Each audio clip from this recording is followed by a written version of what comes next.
Une délégation composée du directeur régional de l'Afrique de l'Ouest, du centre de l'UNFPA ainsi que du ministre de l'économie, du plan et du développement s'est rendue à Timala, qui est un camp de réfugiés situé à une dizaine de kilomètres de Bouna. À l'occasion de cette visite, le Fonds des Nations Unies pour la population a offert le samedi dernier des kits de dignité aux femmes et aux filles de ce camp-là. Suivant ce reportage qui nous est proposé par notre reporter permanent dans la région, Alassane Ouattara. Ce sont 250 kits composés entre autres de seaux, de savon, de serviettes hygiéniques. Ces kits sont destinés aux femmes enceintes, aux femmes allaitantes et aux jeunes filles. Le représentant de l'UNFPA a demandé aux bénéficiaires d'en faire bon usage tout en les rassurant de la disponibilité de son institution à leur côté. En direction de ces populations, pour leur dire d'utiliser ces dispositifs avec tous les soins qu'il faut.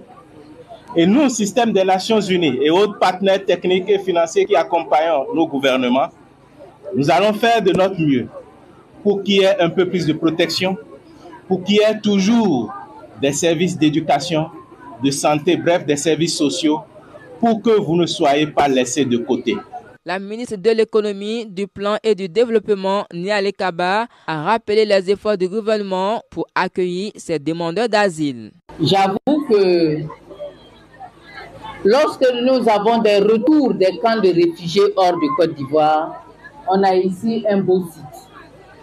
Un site qui traduit la compassion du président Alassane Ouattara envers les populations victimes de l'extrémisme violent dans les pays amis et frères.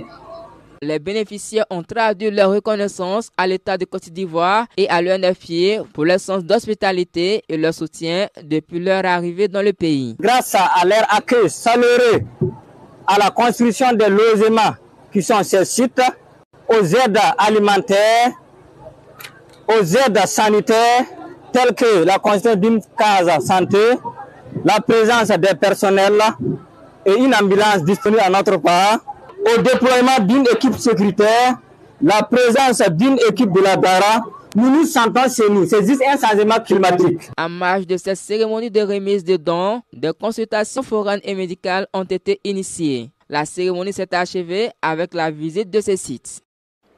C'est la fin de ce